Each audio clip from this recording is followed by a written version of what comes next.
Hi there. Welcome to another Chess24 Banter Blitz. It's approaching 11:30 AM UK time. The clocks did change this morning, so it was an extra hour in bed. An hour going back. Yes, that ritual was very great fun. I have to change the cooker each time. It's great fun finding the configuration to change the cooker. It's not easy sometimes to update all the clocks. But anyway, so 11:30. It is now approaching officially in the UK. It's 11:30 AM, and we're going to go to the before we go on to the challenges list. Let's have a look at this discount code. So you get 15% off with the voucher code King's Crusher if you go to chess24.com/premium, and you can get to play the likes of even Magnus Carlsen, the current world chess champion, and Super Brilliant at all time controls. Arguably, in my view, the strongest world champion when you can take account of all time controls. You know, from bullet chess to blitz to rapid to classical. So, and then you've got other amazing grandmasters to challenge as well, international masters, celebrities, and even buddies like me on Sunday. So here we go. So let's go to the challenge list, and let me know if audio and visual is okay. It should be. It seems okay. Yes. Abolishing the daylight savings laws. Yes, interesting. Okay, so Blunder Panda. A strong challenge to start off with. I'm going to start with Knight C3, tried and tested. Okay, we're going to have a Grand Prix attack transposition. I don't mind this, usually.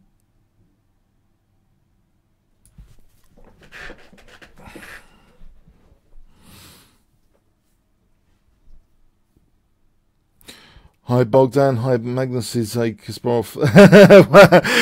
Okay, no, I shouldn't read that out. Okay. The first time I read nicknames out, that happens. Okay. A Kasparov wannabe? It's not Kasparov wannabe.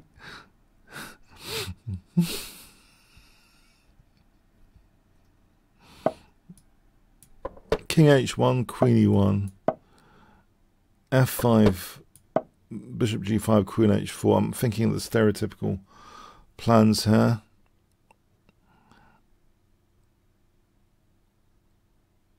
So I would imagine F5, Bishop G5, Queen H4 being handy. Trying to exchange off the dark square bishop, create some dark square weaknesses. That's the initial plan. And then when you consider Knight G5, there could be an overloaded piece on F6 later. Okay, do I start with F5 here or Queen H4? Queen H4, there's Knight H5.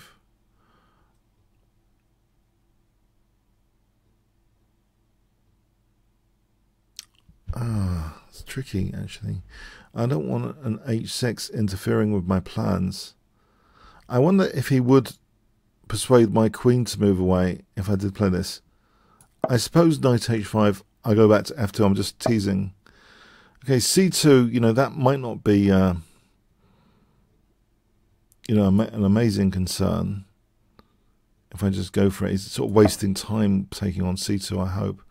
I'm just going to play Rook B1 and get on with things. Okay, that helps my attack a bit.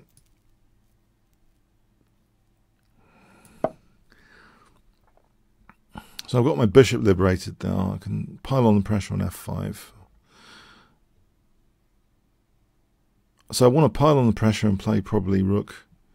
I'm just kind of pinning that now, aren't I? If he moves his queen,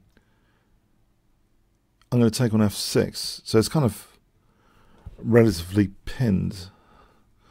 I know you can rebel against relative pins. And not sure at the moment he can rebel against relative pin. So I'm hoping to just double and then play like Rook H3. It looks pleasant enough as an attacking position goes. I've definitely had worse attacking style positions. It's a sort of position I think one shouldn't mind from the Grand Prix attack because the bishop's kind of opened up. So just all the pieces seem to be working together as a team on killer common squares, I like to call them. And okay, I've got a relative pin here on f3. There is some issues for me. He's controlling d5. Maybe I play bishop d5. Oh, okay, maybe I should have played bishop d5 when I had the chance. I've just realised now I might have missed a golden opportunity. That is a shame. Okay.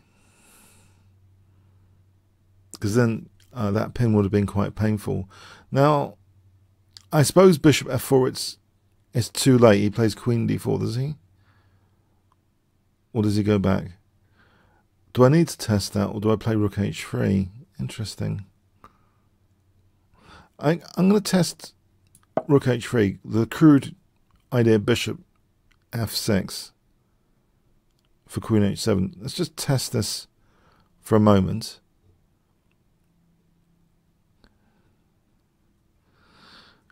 It's a shame, yeah, he's broken that relative pin. It is a shame.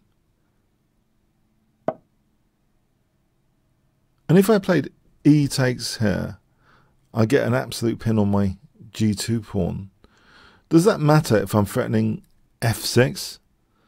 So e takes looks like a good candidate here. Okay, I'm hoping this is a good candidate. So I'm hoping f6 is now interesting. So if he plays h6, you know, maybe fg actually, hg, queen h5, fg, because that pawn is absolutely pinned. So there's two absolute pins going on in this position. When you see pins position, I like to say like the power of the pin piece is illusionary. So h3 is illusionary, g6 is illusionary because that pawn's absolutely pinned. So there's two illusions in this position. There's lack of support with these pinned pawns. Okay, here it seems as though this and then bishop f7 looks pleasant enough. In fact, I would say bishop g6 is maybe more dangerous than taking on e8, just to undermine the knight on h5. That knight on h5 is asking for it, surely. My back row is a potential liability, but the queen controls e1. Potential killer common square for sure if he had queen e2, you know, g2. At the moment, I'm not sure g2's a major issue. I think I like to be more concerned with my opponent's downside. See, I'm winning a rook here, aren't I? So I can just win a rook or take the knight. Well, I like the idea of taking a rook. And I don't think I'm getting back row mated yet. So queen takes h5. First thing, checkmate.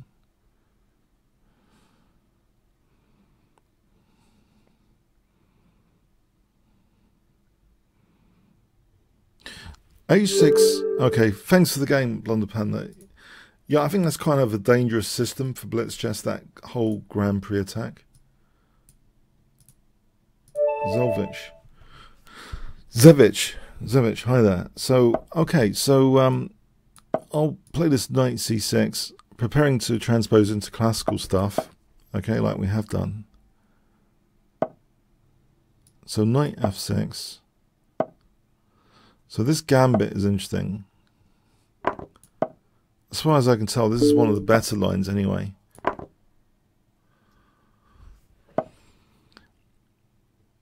And I think I need to kick that immediately.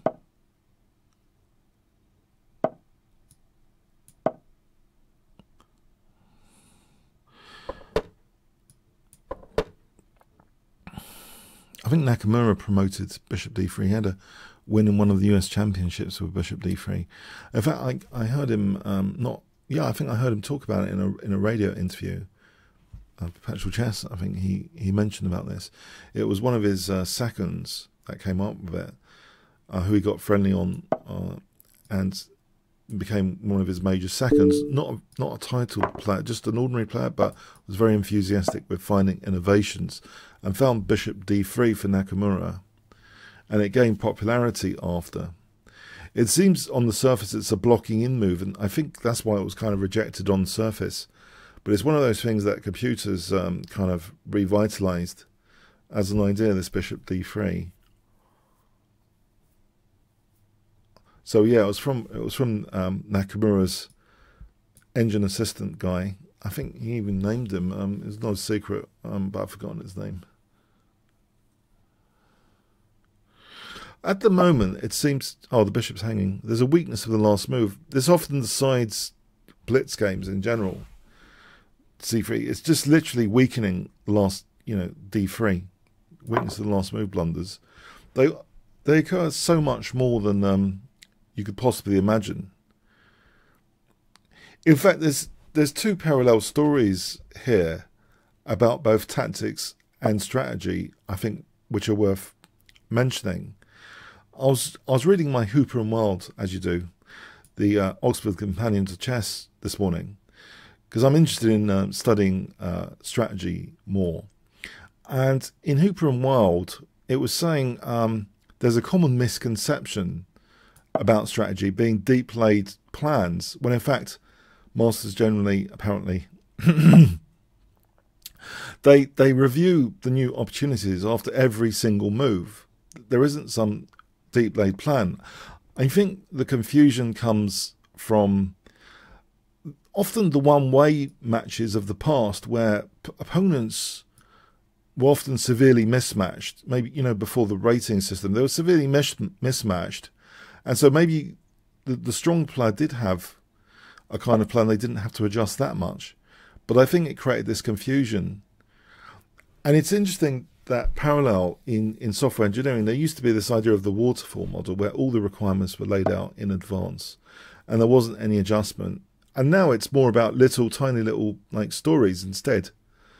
So it's interesting how the feedback mechanisms in both domains have changed quite a bit in recent years.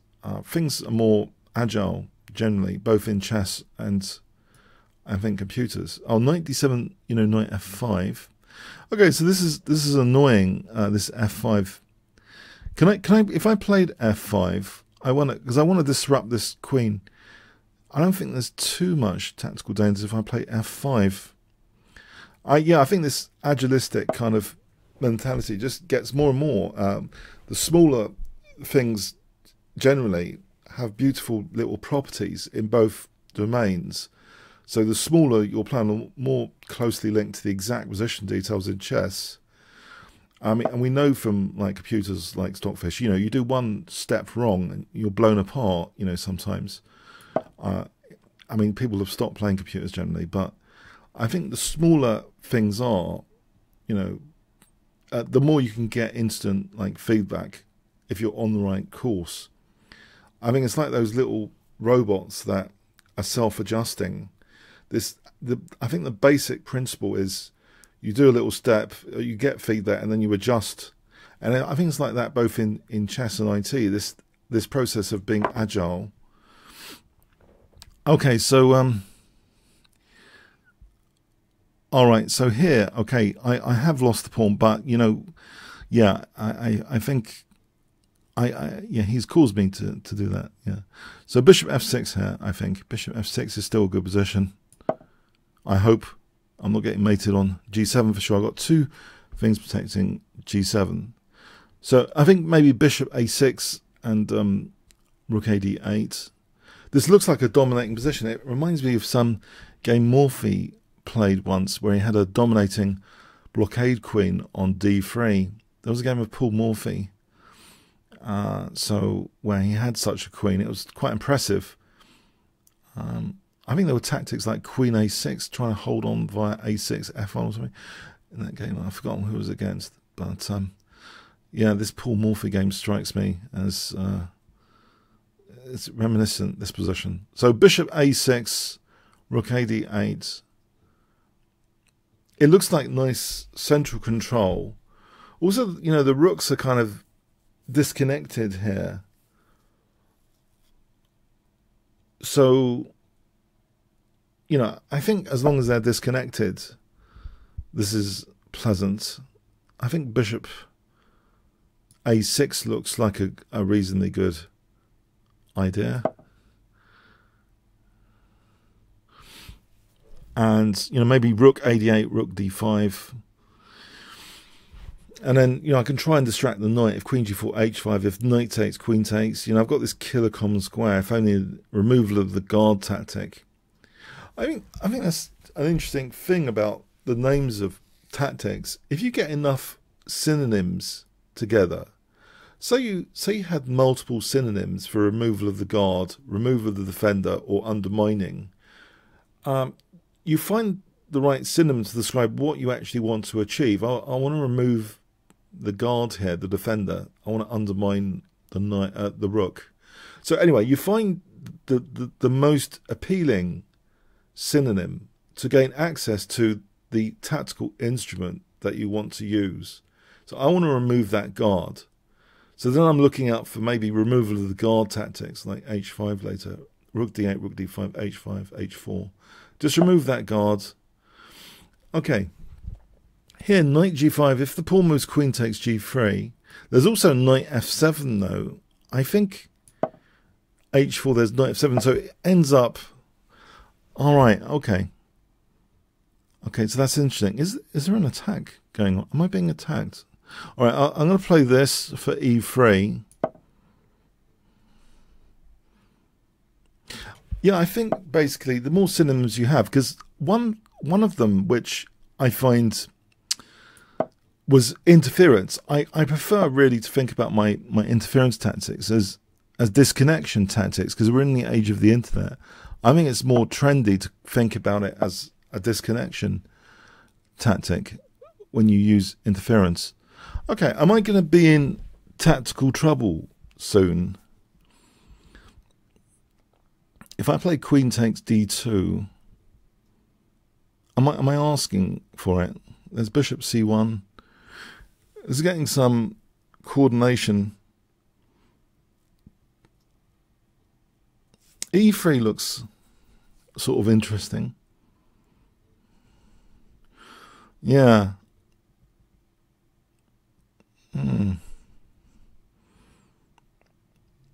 Yeah. Okay, I'm going to try E3. I hope this doesn't backfire. Okay, knight F7. Oh, crikey. There's a potential queen H6. Yeah, this is starting to look a bit scary.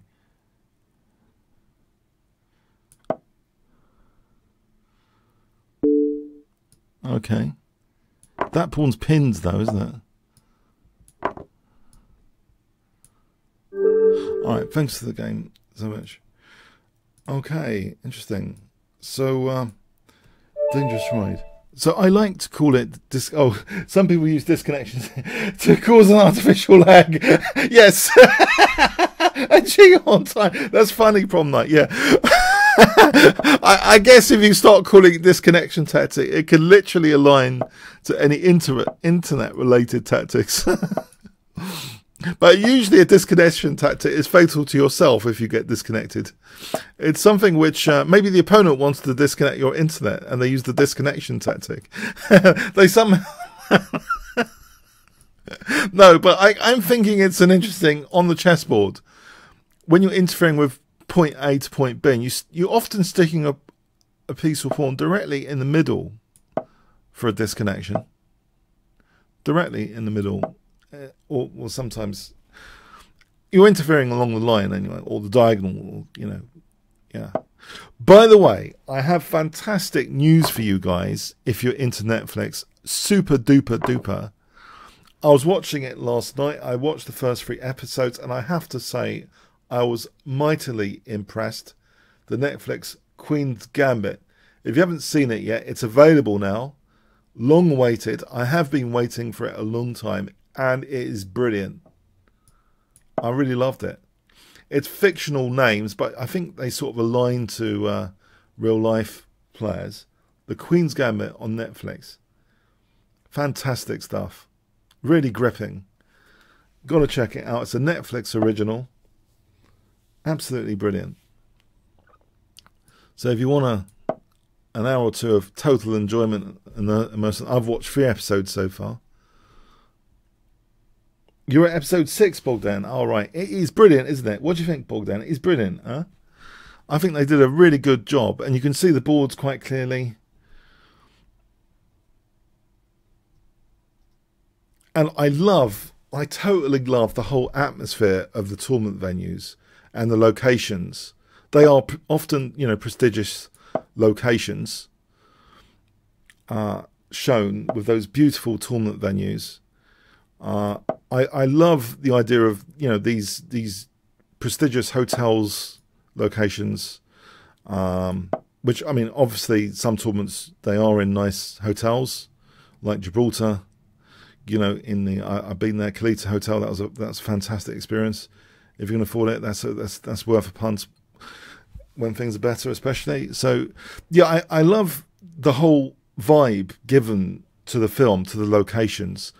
I think my most prestigious venue ever was one of the British Championships in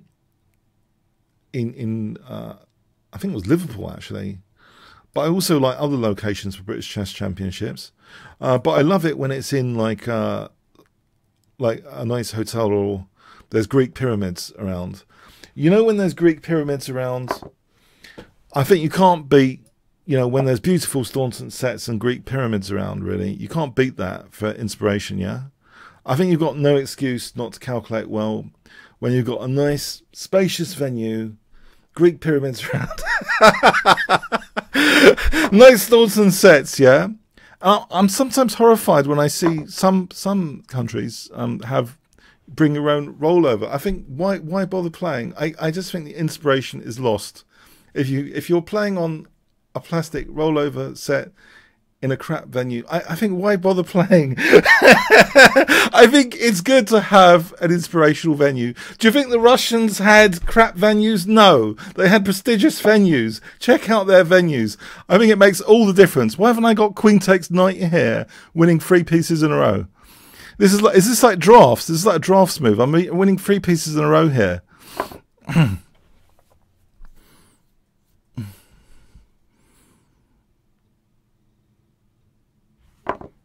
Are we playing drafts here? I think that's worth a queen. Queen sacrifice. Calculated queen sacrifice.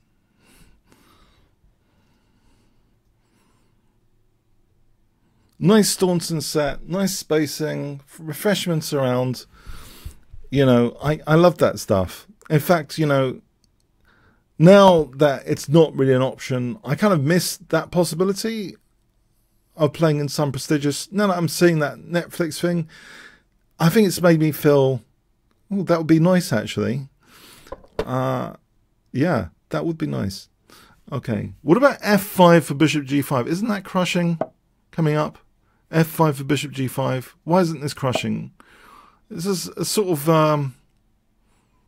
liberational move, f5. Liberating the bishop. Why is there a reason this wouldn't be crushing? There's a killer common square emerging here on d8. Okay, thanks, Dangerous Rise. Okay.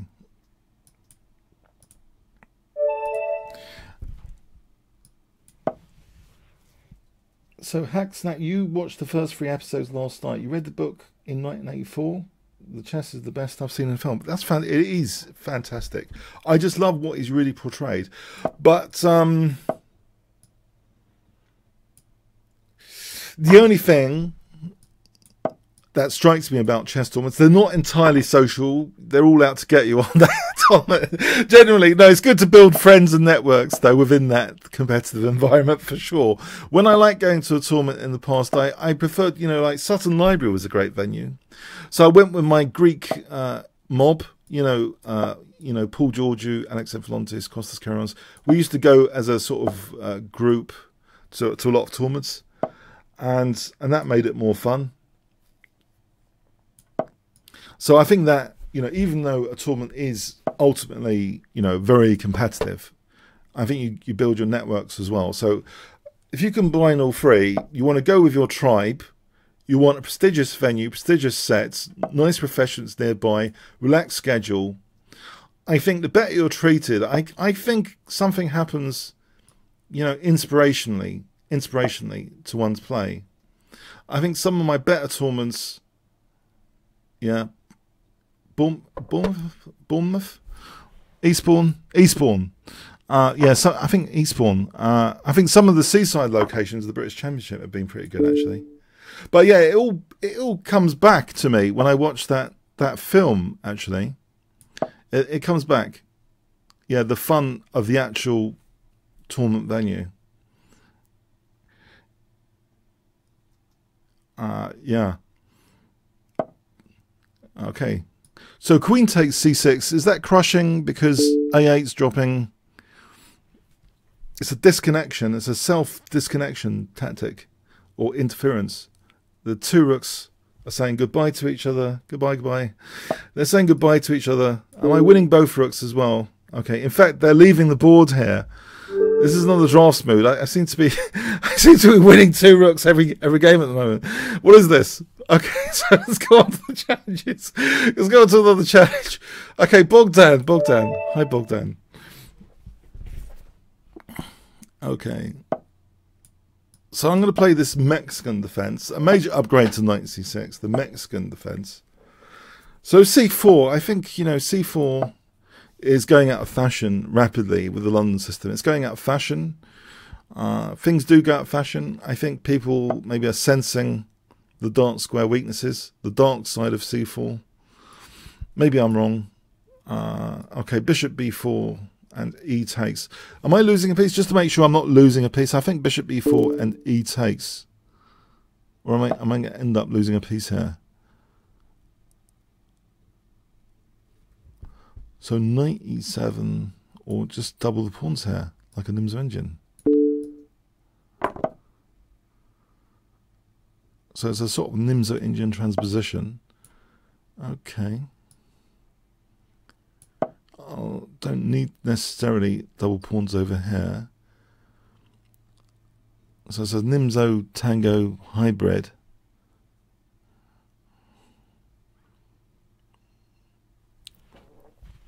I think I did notice a trend in recent years. People annoyingly playing knight f3. It was the rise of the London system where c4 became a non-trendy move.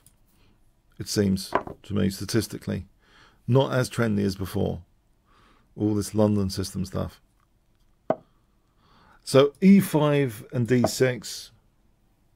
This looks like I've got some of the perks of a Nimzo engine. I've got a juicy blockade square. Okay, dropping c7 is not desirable. I think queen b6. And if ex makes my rook, that's fine. What's the weakness if it's not exploitable? A2. It needs to be exploitable. I think you need a differential, basically. On any weakness, there needs to be a differential. It can be a theoretical minus, but without the plus that you have in terms of piece activity, there's no difference. It's like there's -2, but there's 0 on your end. If you've got piece pressure and the opponent's got a weakness, then that -2, with your +2, you've created a differential of 4. You've moved a weakness in a theoretical sense from being a theoretical weakness to an exploitable one. But he's not giving me this piece activity on a plate. So bishop d7, maybe f5. Maybe f5 is nice.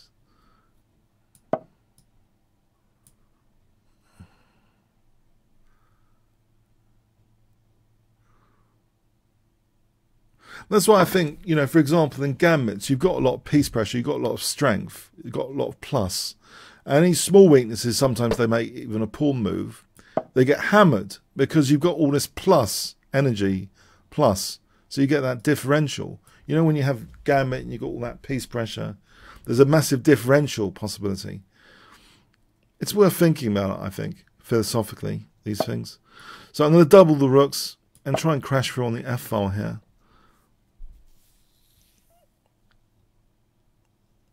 This looks like a position I can build on the F file in some comfort and peace.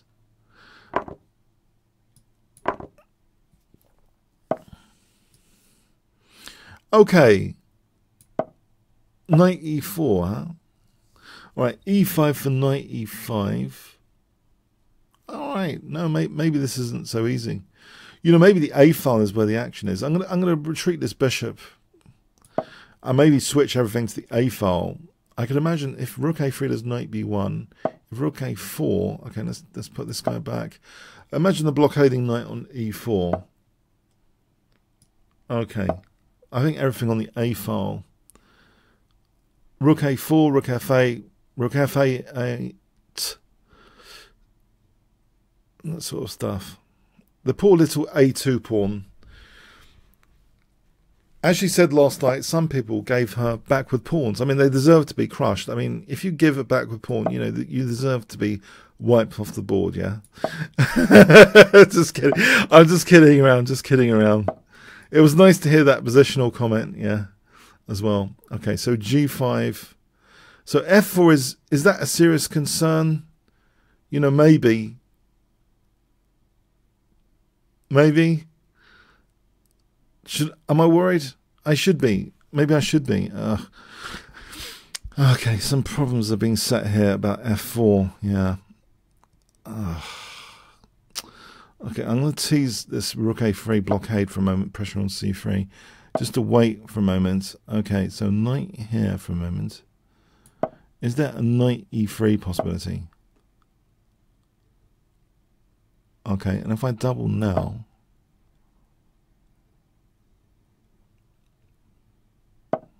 Sorry, Queen's Gambit, wasn't it? Not Queen's Sacrifice, the film, the Netflix film. Queen's Gambit. So knight G6, there's going to be a tactic. Okay, what about if I support knight G6 to F4 with King F7?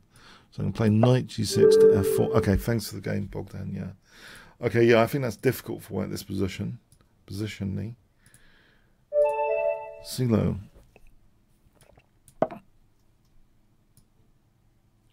Okay.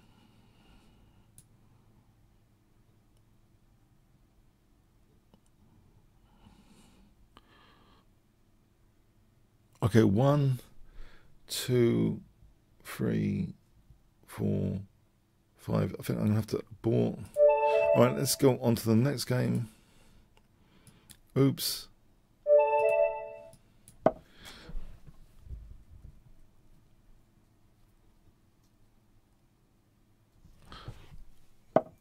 Okay, so knight F6.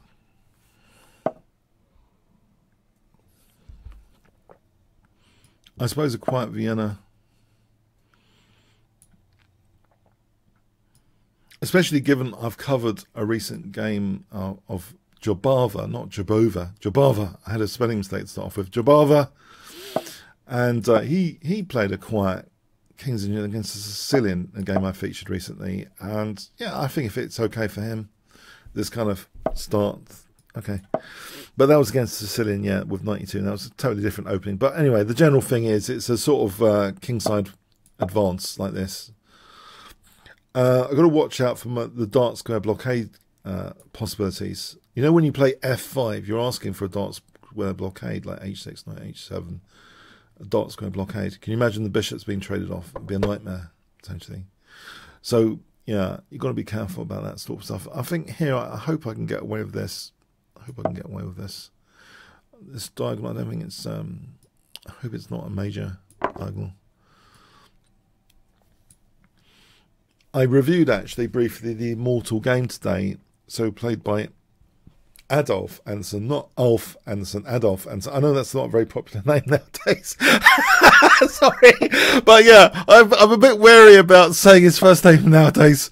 But anyway, I was looking at the Immortal game, and yeah, I was looking at some variations with Stockfish NN on the Immortal game.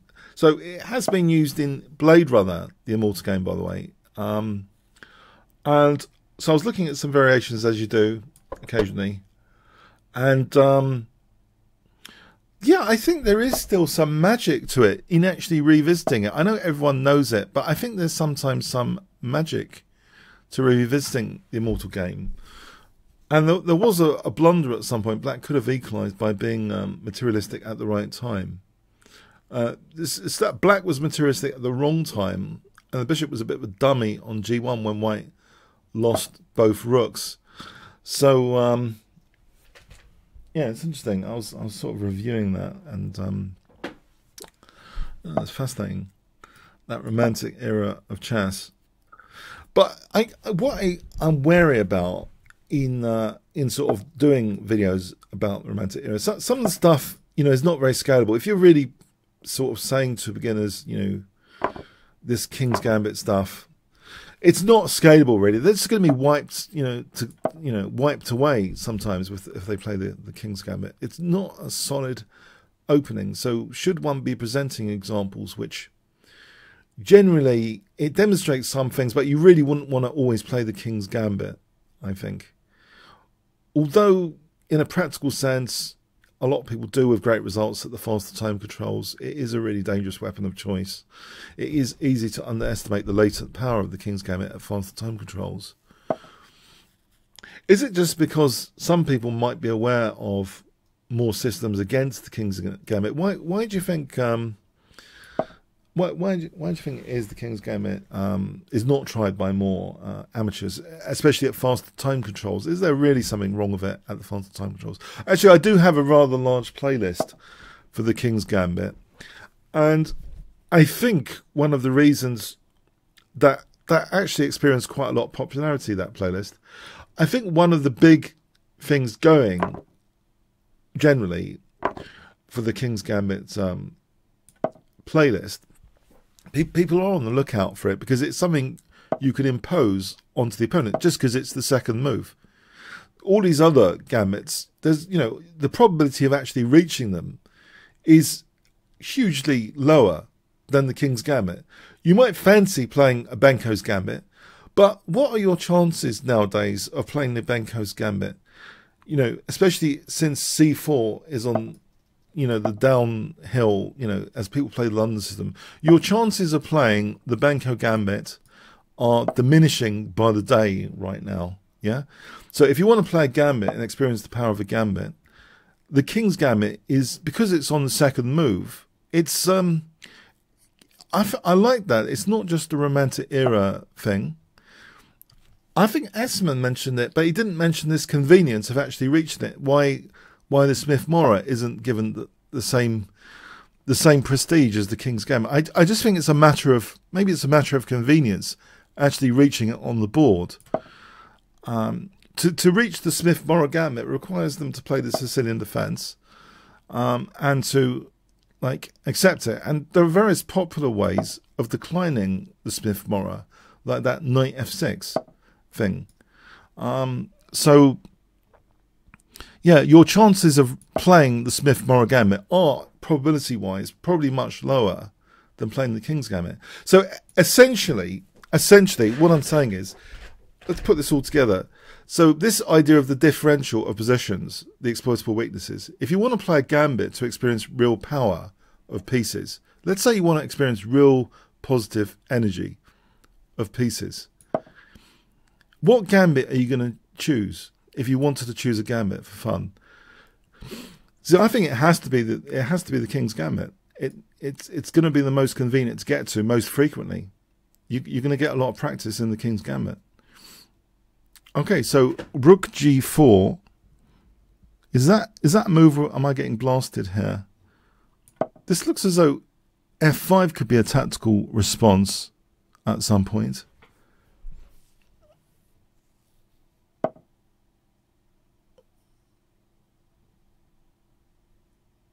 Yeah, these technical refutations, but I'm talking about fast time controls. Yeah, fast time controls, just for beginners to use to get the feel of the power of the pieces. I'm not talking about more serious games. Although, did you know that there was a high-level Grandmaster game where Nakamura beat Adams with the King's Gambit? So they're both over 2700, and Nakamura managed to beat Michael Adams in a King's Gambit. Okay, so if I played F5 here, I did actually cover that on my channel. It gave some extra credibility to the King's Gambit. I think Aronian had a little bit of banter about the King's Gambit. They're saying there's so many good things black can do against it, which gives it an upside. You're just confused about what you do about the King's Gambit. There's just so many different options for black to choose. But as a way of getting a default Gambit where you can experience the power of the pieces, I think it is interesting. And also, you've got the role model, Paul Morphy. He's very, very instructive, of course. So it's not those major, romantic era players that if you want to use their opening weaponry, you do experience the power of the pieces. So it's interesting. I think I've beaten a few GM at Blitz with the King's Gambit. At Blitz, I think anything goes, basically. Anything goes at Blitz, generally. Okay, so Queen G3. Queen G3. Queen G3. I think E6 for Knight F7 coming up. Or Knight F6 for Queen G8. So I suppose, okay, so E6, just for simplification here, is the boring thing to do. Should I be boring? Well, Knight D6 is more interesting. I think Knight D6 is more interesting for E6 and Knight F7 trying to win the Queen. It's more interesting.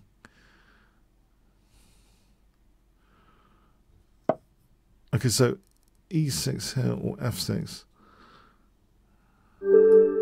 All right. Okay. Thanks. Oops. Okay. So, eloquence. Okay. Batman27 says, cautionary, you say that if you play the King's Gambit, you should be very knowledgeable. Yeah. Patrick says, Patrick Moose said, I never played the King's Gambit because I'm a D4 player. I love the closed position.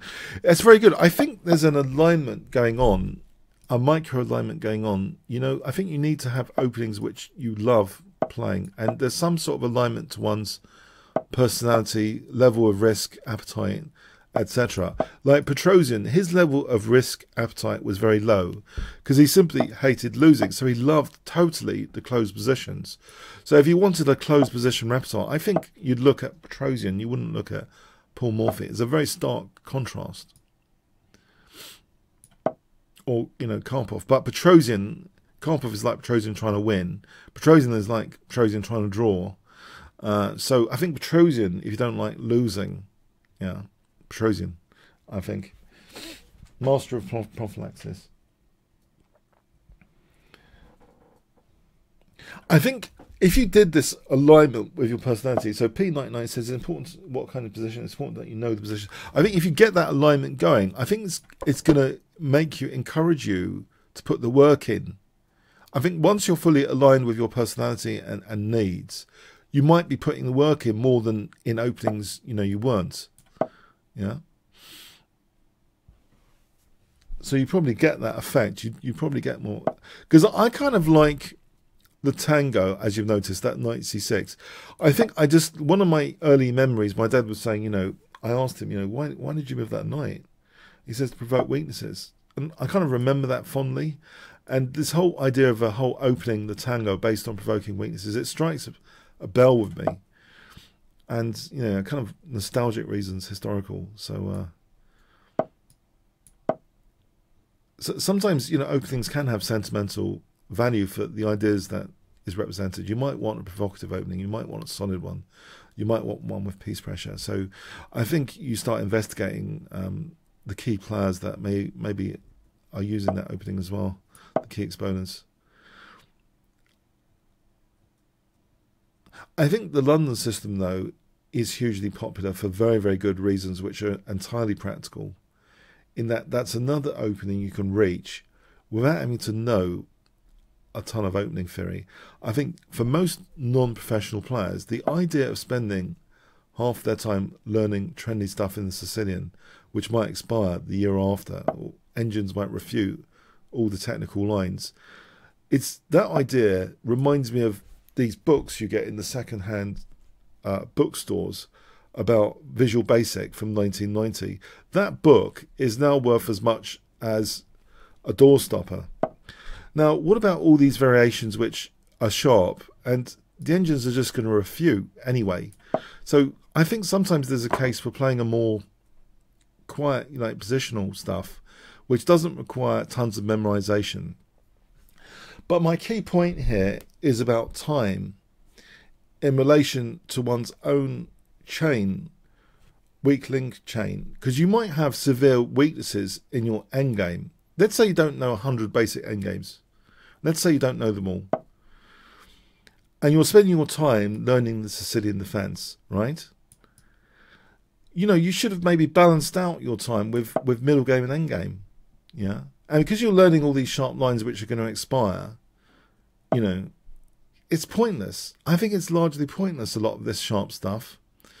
I think unless you're like a pro player and it's for a specific game, for a specific opponent, I think for the general like club player, I can see the attraction of using a system now like the London system. And this is not just because I did a course on the London system recently. I was convinced. I had to look inside and think, why is the London system popular?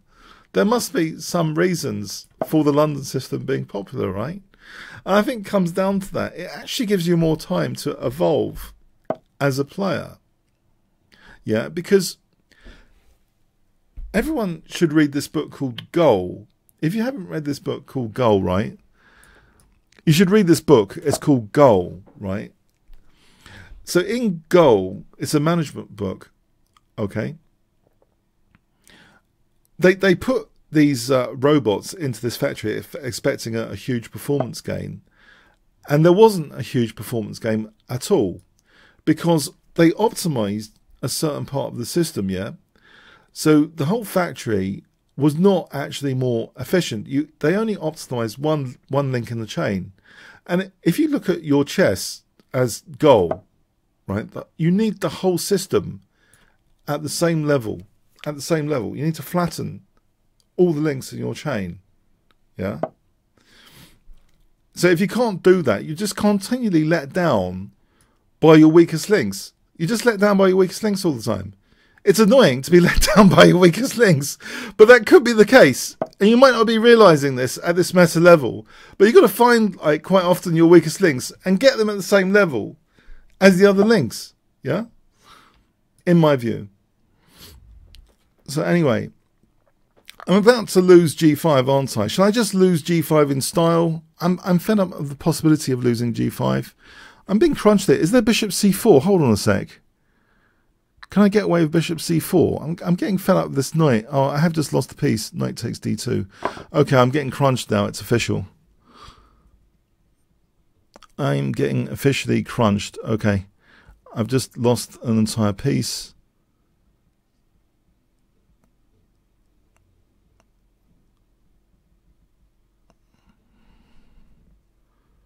I'm going to try and keep the bishop at bay. Yeah, I think I'm busted now. I'm busted. I'm going to try and keep this bishop locked in. And I have to just try and win on time, I'm afraid. This is a totally lost position now. Not only am I losing g5, I've just volunteered a whole piece for nothing. Unless I can somehow do something with this pin. With this pin knight, rook c1. This is starting to look a bit desperate. I think winning on time has to become a major strategy here, I'm afraid. It's become that bad. Okay, so rook c1 or rook f6. Rook c1 or rook f6. I think rook f6.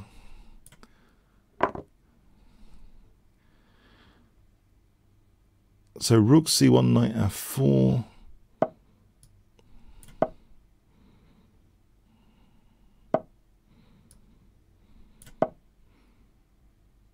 Okay, so there's a pinned pawn on d4. All right, no, that's pinned. All right, thanks. I was being done over there. Okay, so anyway, back to this. So that Goal book. Have any of you read the book Goal? It's like a must-read. It's a novel as a management book. It's one of the most amazing sort of philosophical novels I've read. Anyone read Goal? You should read Goal, yeah? So it's about this weakest link theory. Anyway, it explains the weakest link theory quite well.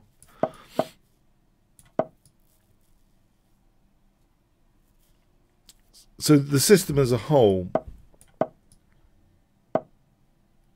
our chess understanding as a whole, let down by the weakest links. But then you factor in expiry. You know, technical opening theory is a double loss. the opening theory might not even be relevant the year after. And in that year, you could have learnt all these endgames. You could have learnt all these pawn structures. You could have learnt all these other skills. So it could actually be a double loss. What do you think about that? So, okay, so knight h2 and then f3.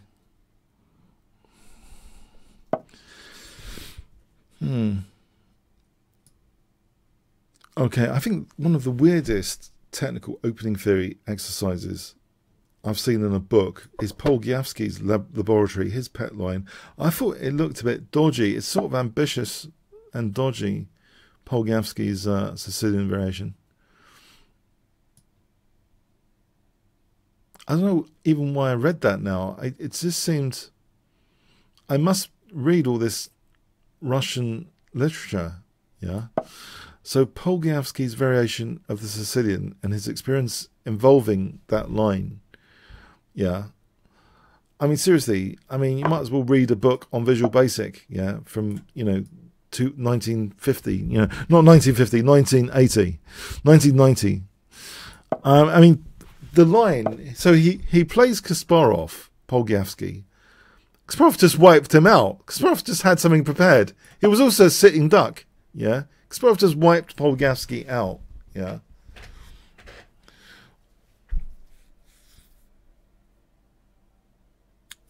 Because I think also, you know, when you've got someone like Kasparov, they're going to put the work in to break your specific pet lines anyway.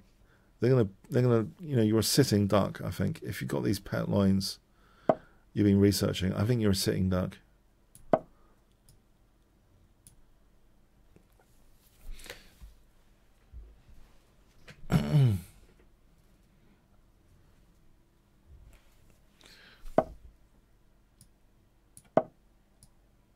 I did this course recently. I've got a new course, I have to say. Sorry, I'm not trying to promote my courses. My courses reflect my own laziness as a player, right? I've got a new course, KingsCrusher TV / chess tactics. I don't know if you want to check that out. But I put a lot of effort into it in recent weeks. That's why I'm a bit more enthusiastic maybe about tactical ideas. And hopefully not being blown away tactically so easily. But yeah, I think a lot of the stuff I've been doing reflects my own kind of laziness as a player. Because also, I like to factor in time watching Netflix in the evenings. I don't want to be reading chess books. I don't mind watching chess films, like The Queen's Gambit. That was very, very entertaining last night. So what is it that a totally lazy person would do to improve their game as rapidly as possible? What is it, I wonder?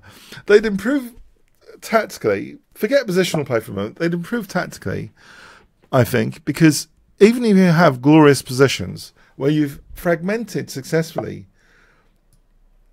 the opponent's pawns, right? I'm in trouble here, aren't I, for h4. I'm going to get annihilated if I'm not careful. Because knight e2, there's bishop e2 and queen h4. I'm about to be annihilated. So knight h1 is desperate. Okay. So I think you'd have lazy openings, a lazy guide to the middle game, and that would be tactics first, yeah? Can I do this at least? Bishop g5. Okay, so if I take the king's sort of in the center, right? EF, and I'm rook AE1. Am I fragmenting a pawn or two, at least?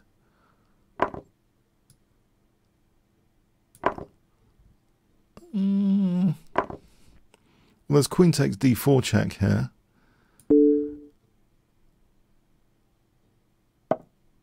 There's f6. There's bishop h3 after that. You can distract my rook. Well, there's always rook f6, queen f6. So I don't think bishop h3 is going to cut it. So I think f6.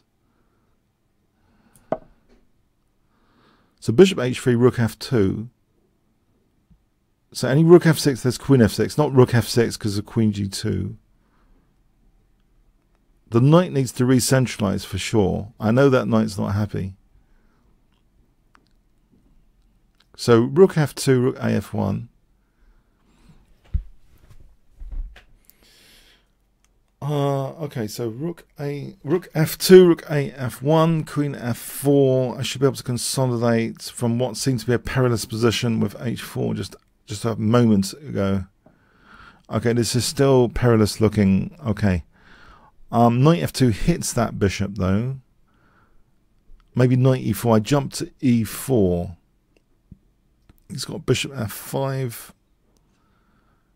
There's king h2 there. There's queen g3. So maybe h3.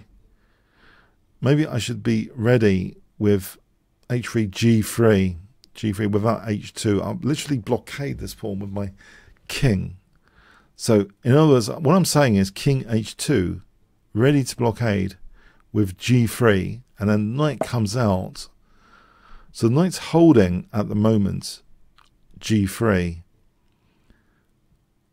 Okay, there is also f7. There's also queen f4. At the moment, f7 holds that pawn because if rook takes, there's queen takes h8. There's no queen g3 at the moment. h3, g3. So maybe f7 is the most annoying. Although there's rook h7. Is that actually even worth it? Okay, I'm down on the clock here. Getting down on the clock. I think I've got to move. I'll give up that pawn. At least, okay. The g3 isn't just by the knight. There's a queen a7 to factor in. He's getting that pawn back. I have an answer in terms of g3. Do I have rook af1, knight f2, knight e4? If I double rooks, knight f2 to e4 is more effective. So what am I saying here? Okay, so g3, keep things closed. Queen d2 is annoying. And there's queen f2. Okay, I can double the rooks still.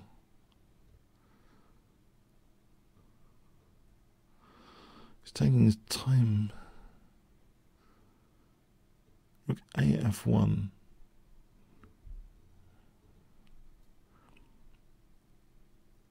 Queen f4. g4. So queen f4 and g4. That could be a solution here.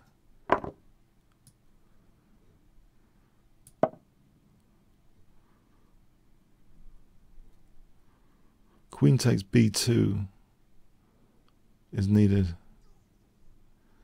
He just plays queen takes b2.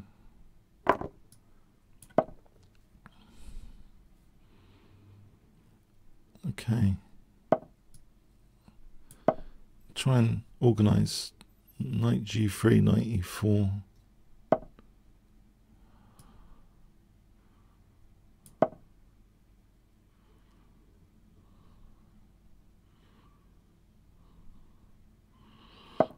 Don't like the piece pressure I'm under. Knight f6 for g5 to seal this f file. g5, queen g3.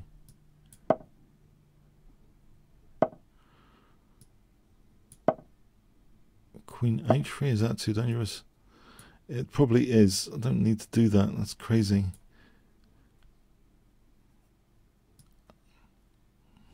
Simplify.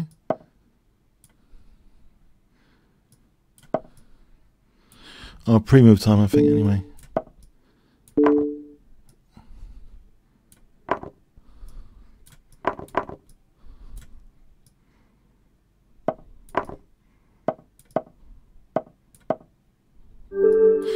Alright. No, I didn't like that. Oh, I didn't really like that at all, no. Well played, in other words. Well played. I didn't like that. Yeah, well played. Oh, that was unfortunate. Oh, that was just not very pleasant. Oh, God.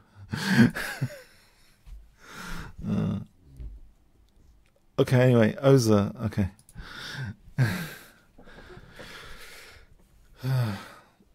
1, 2, 3, 4, 5. Okay.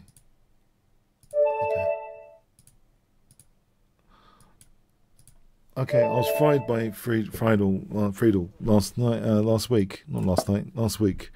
Let's see, I'm white this time. Okay, I don't mind this. Ah! Very funny. Oh, very funny. Waiting for my F4, waiting to pounce like a cat. Setting a trap. Yeah? Setting a trap for me to play F4. Very good, very good. Yeah, very funny. What about, there's a gaping hole on D5 here. Gaping hole on D5, surely. Yeah?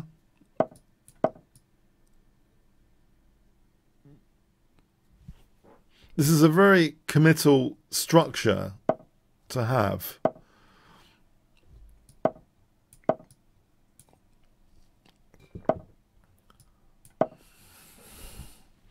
Mind you, I'm committing as well now.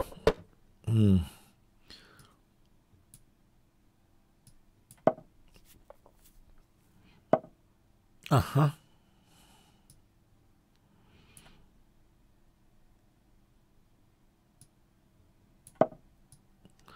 If the light square bishops come off, my e4 is better, isn't it?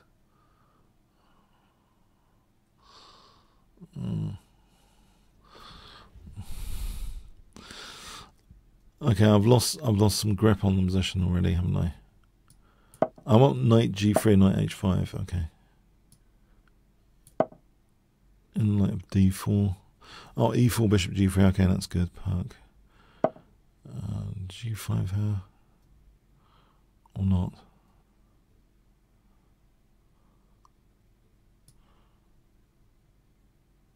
Oh, this isn't very, very clever of me.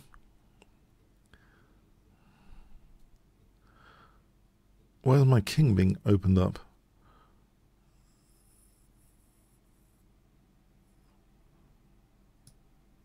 E4, bishop g3. This is bleak. I think this is bleak. If I have to do this nonsense.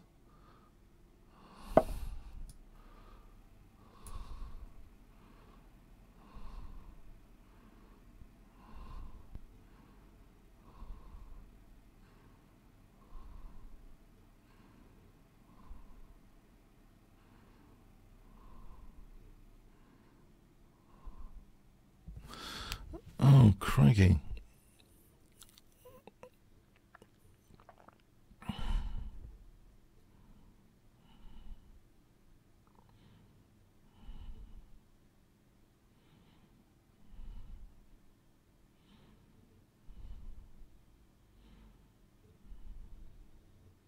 I'm getting stuffed like a turkey.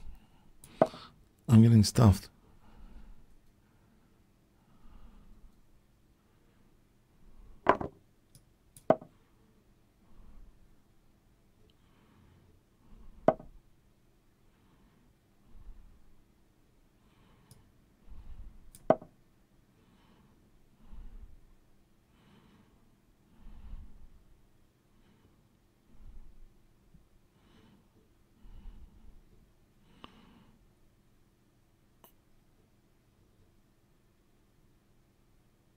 Whoa. Hang on, let's not pre-move anything for the moment. We've not done enough pre-move damage already. At least if I'm pinned, I might be playing d-takes without losing the entire position now.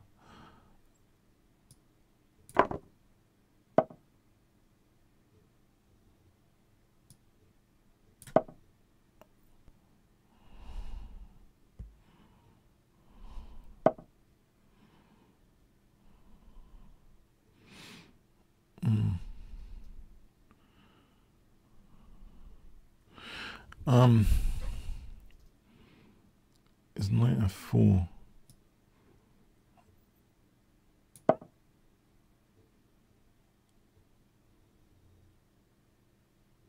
To e6 or d5. Does that let me crawl back a bit?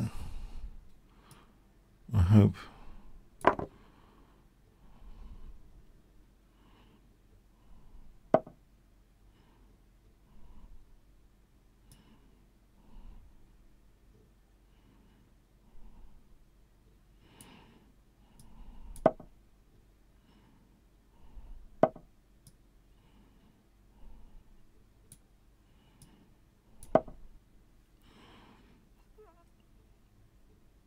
G1. That might be C3, D3. Okay.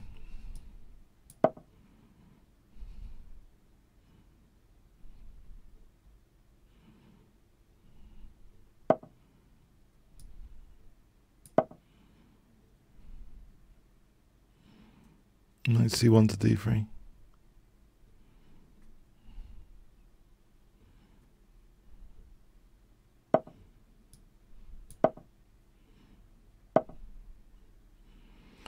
Okay.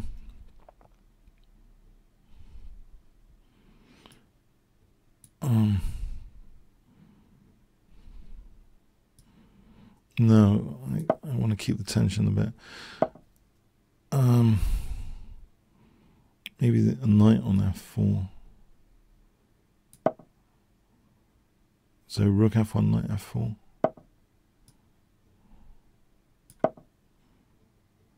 Is he playing knight F3? Maybe he's playing knight F3.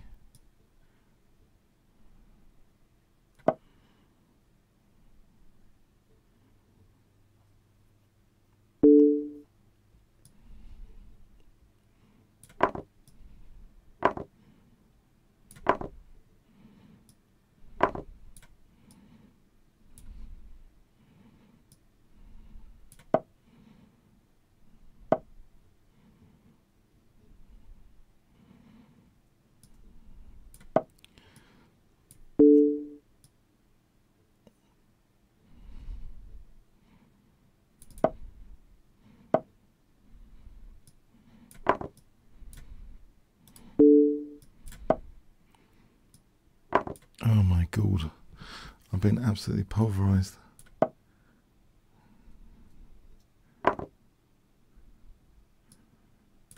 Okay, I think he had a total knockout just then with F2 or something. F2 would have done the job.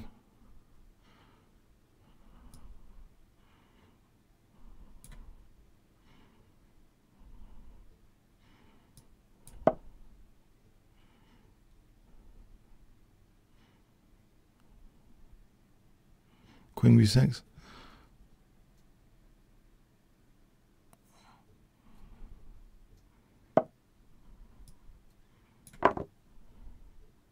That's Queen E6. Queen G8.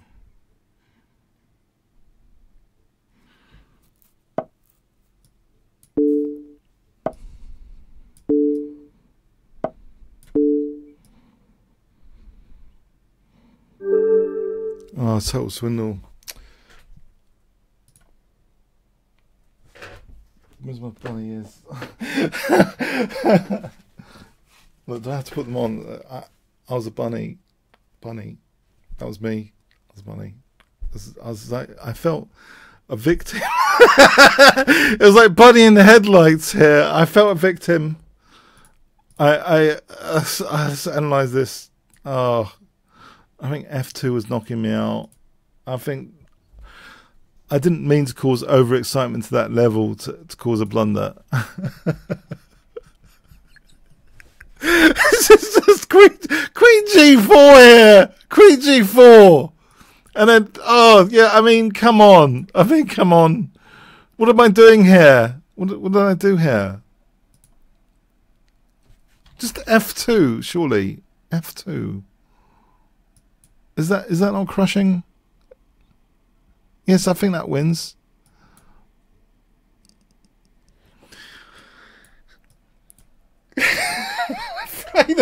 I'm sorry. I'm terrible. I feel terrible.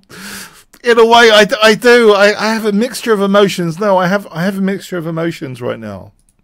I'm horrified at what happened. I'm sort of...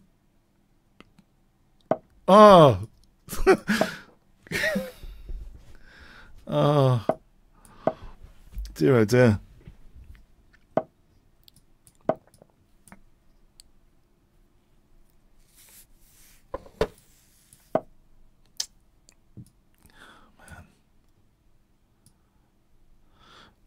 I've had that myself recently. Sometimes one gets such a good position. There's a little downside that creeps in, complacency Downside, yeah, creeps in. You know, if we're engines, we just finish off. I mean, not we're engines. Engines just finish off, don't they? And then get overexcited, you know. But that's the thing, isn't it? And he crushed me last week. It could have been 2 in a row. Could have been 2 in a row.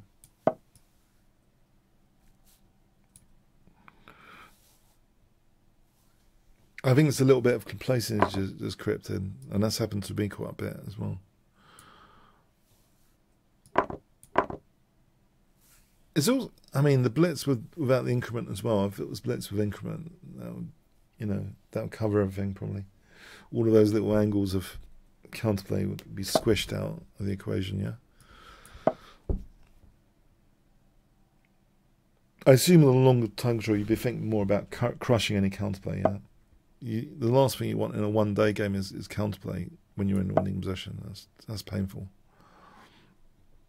So I think you've got higher level security concerns the longer the time control, like make sure there's no counterplay. Yeah.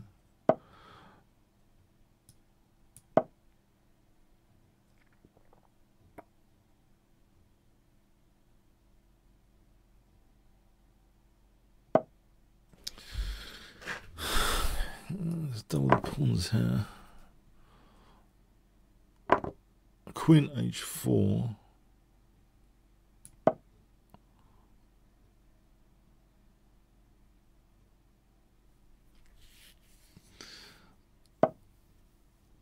Yes, there's an expression. The hardest thing to win is a one game. Someone said that in the past. Was it Tartko or something? The hardest thing to win is a one game, and that was totally one.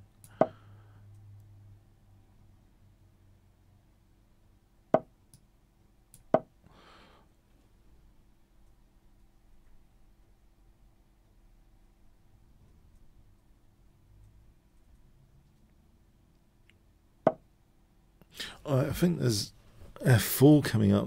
Bishop g5. Oh, there's a nice tactic here. I take there's knight f4 after. Winning the queen back. So bishop g5, queen g5, knight g5, rook e1. Rook takes, king g2, knight f4. A little set of forcing moves there. Quite easy to calculate. Alright, that changes the picture now.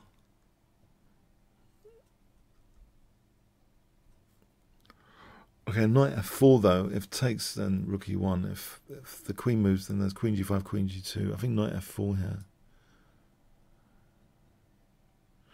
Alright, there's check. Hang on, let's check. Check all checks. King h8. It doesn't change it much. If bishop takes, again there's rook e1. Okay.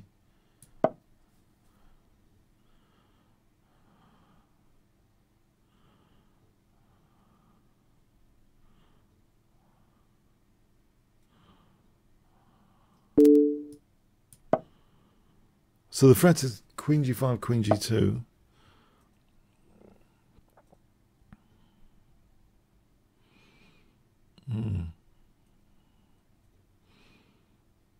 What about check and then f4 and bishop moves knight f2? I think that looks tempting just to play for f4. Yeah.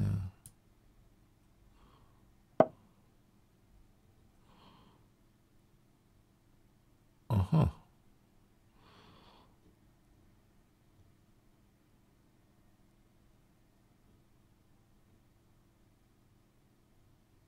Okay. f4 for knight g5 at least. Okay, a pair of rooks come off. I'm threatening queen h3, knight f3. So knight g5. Actually, rook e7 instead of recapturing queen h3, knight f3.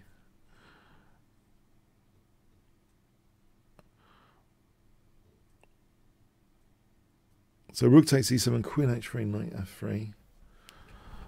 So am I threatening bishop d4? Okay, so queen h3 and a knight f3. A big opportunity when there's, if you don't think about auto recapturing, there's big opportunities or opportunities to lose because I didn't even think about that. Okay, great. Gonna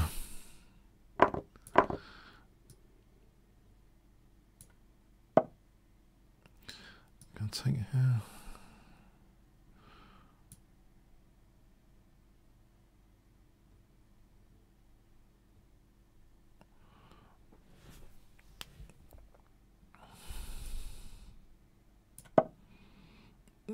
Yes, I'm messing things up considerably, it seems.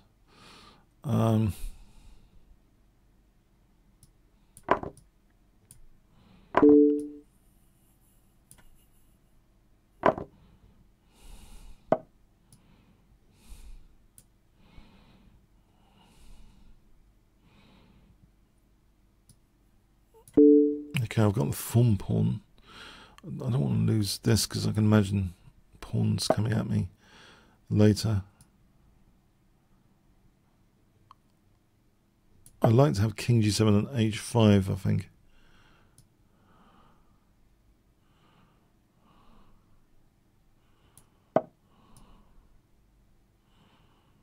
Or h5 here.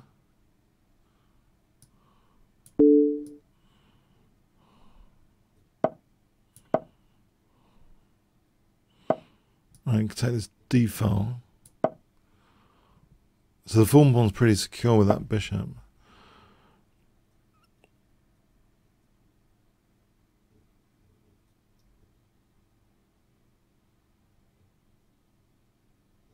Alright, c7 is held, so what about rook d4 for rook e4, rook e2? Lose a6 as well, but if I get in, well, there's always a bishop e3, okay. Do I do that? I can lose c6 and a6.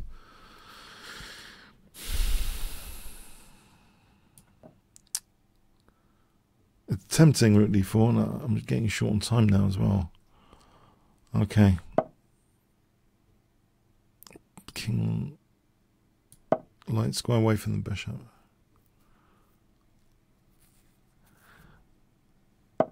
Alright, finally here, I think rook d2.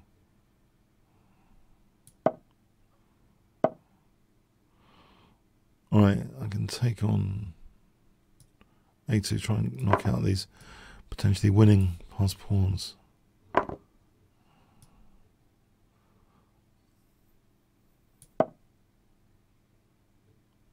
Is ahead on the clock. I just realised there's a potential mating net opportunity.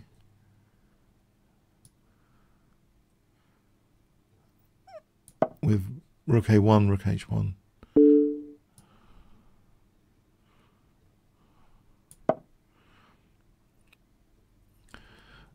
And I might have to gain a tempo, and then rook a1 threatening rook h1. So rook c5, bishop d6 for rook a1, rook h1. It's always got e5 though. I don't like unblockading. It's got e5. If I stop the unblockade for a moment.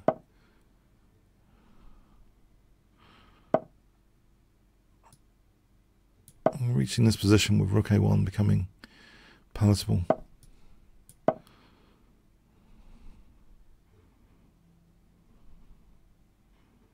Oh, there's almost rook e5 for bishop d4. Thankfully, there isn't. Alright, yeah, okay, otherwise I've just blundered the rook. You can imagine a different situation where I'm blundering the rook to attack it, yeah, putting everything on dark squares. But yeah, this is difficult to stop rook h1. Okay.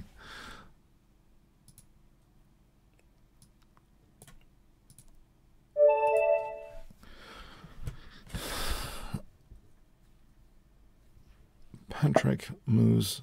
Hi, Patrick. Hi there. Okay, so Mexican defense.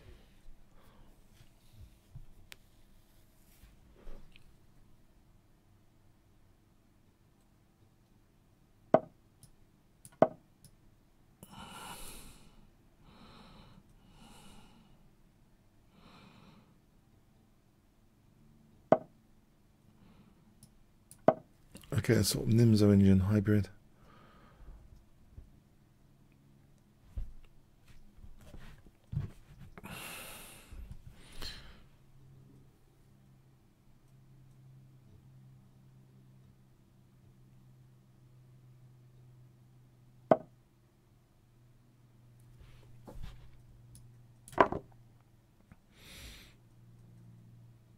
if I castle then the check,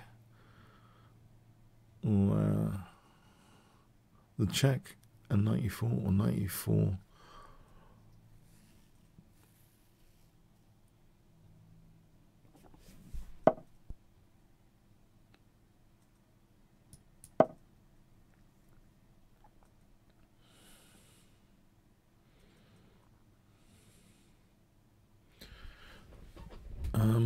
Yeah, I can't see too many downsides at the moment of the opponent's position. So I assume no combination. Well, apart from knight g4 though, that's sort of tempting, knight g4. Okay, so knight e4 though here, given that c5 has been played. Queen f6, bishop g4.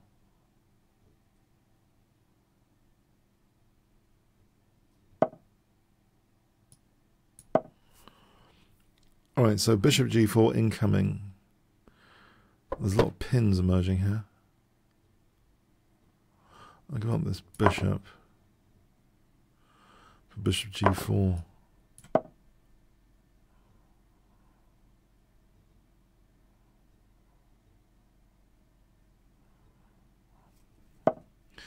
Alright, try and provoke some weaknesses. g4, I should hopefully welcome g4.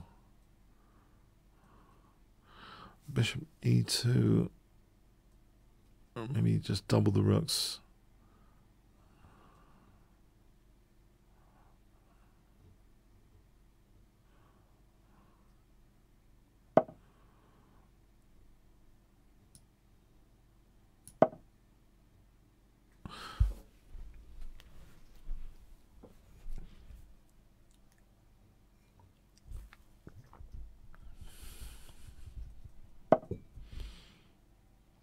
If I play bishop g6 here,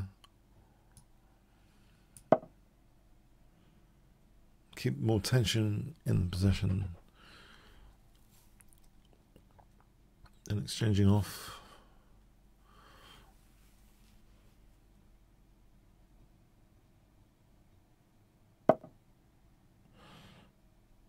I'm controlling g5 right now with the knight. But maybe h6 is a necessary precaution. h6. Actually, I can imagine bishop h7, g5 being useful. Ah, okay.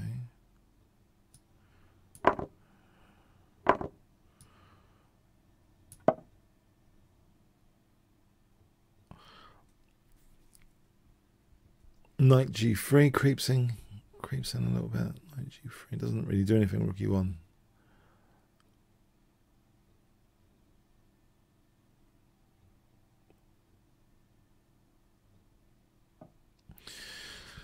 Here it does something.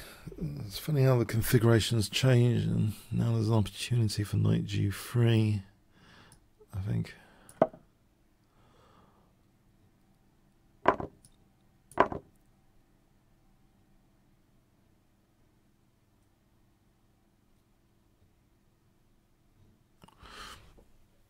Queen d2, it still seems I'm not got anything crushing yet. Although knight d4 here seems tempting. If I play knight d4,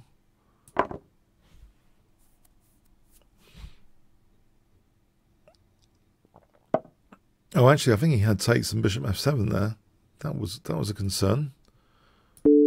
Yeah, didn't he have takes? Okay, all right.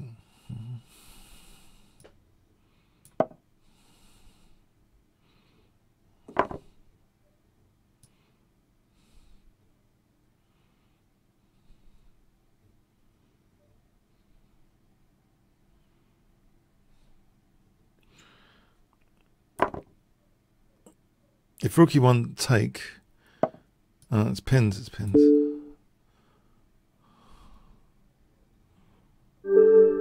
Alright, okay, yeah, I mean, I was wondering if...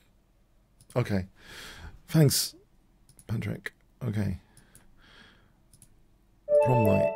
Let's try and play positioning. I think I got destroyed basically last week. and just drawn time, so try and play more solid opening if possible, or not.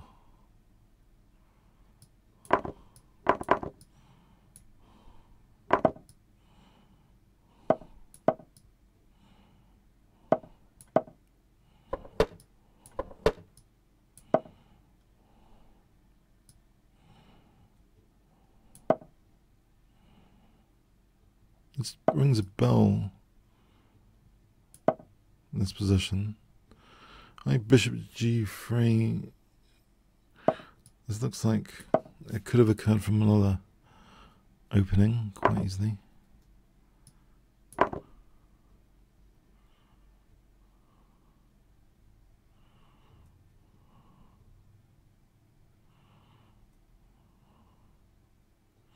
We've got some dynamic stuff going on. Rook b1, rook b5. Rook g5 if queen g6. That would be picking up a piece. Rook b1, rook b5 looks like a dynamic possibility here. Getting a tempo. Don't think he's got rook e2 just yet. Rook b5 doesn't fail tactically, does it? Alright, d5 looks... oh, there's rook h6. d5, rook h6. So rook b5 is actually more important now to consider. Stop rook h6, an imminent existential threat. Okay, so rook b5, yeah, okay.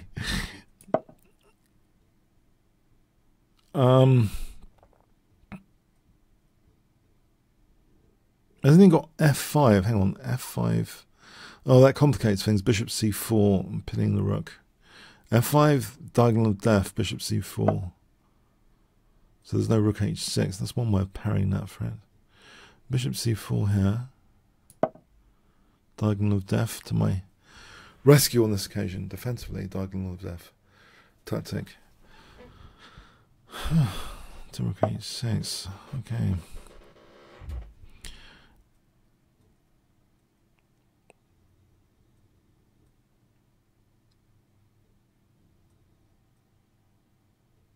Can I just get both rooks off with rook e1? Or is that not the case?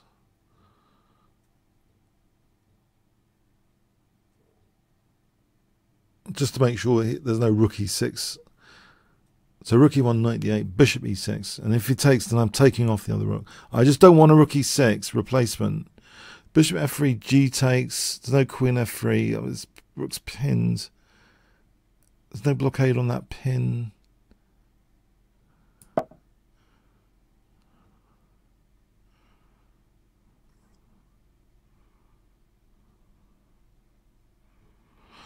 So I don't want a replacement for that rook. If I win that rook, I don't want it replaced with rook h6 coming up again as an issue.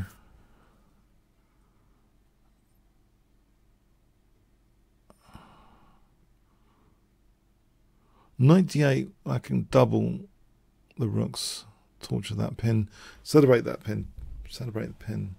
Knight d8, rook b e5, that would be a weakness of the last move, rook b e5.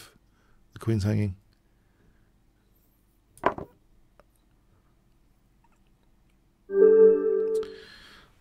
Alright, thanks prom night. Okay, got a bit lucky there with the stuff. I think there's only 2 minutes to go, so should we stop there on a high, yeah? Okay. On a high for me. Let's stop there on a high for me, yeah? Okay. So I want to just show you this. Very important. If you want to crush me, if you're outraged, if I've caused outrage, you want to come and crush me next week, bring it on. Yeah, but you can also get 15% off voucher code King's Crusher. Go to chess24com/premium. Come next week. Half an hour before, try and exterminate me. All challenges welcome. So that's that voucher code, yeah. King's Crusher. So I hope, you check that out. And Yeah. Okay, so I hope you got something from this week. I kind of like the meta talk. Hope you don't mind. Hope that found that useful, the meta stuff. And all right, have a good and check out that Netflix, The Queen's Gambit on Netflix. It's amazing. A 5 star, 5 out of 5. Queen's Gambit on Netflix. It's just been released. It's a must see for all chess fans. Queen's Gambit. Okay. See you next week. Thanks so much.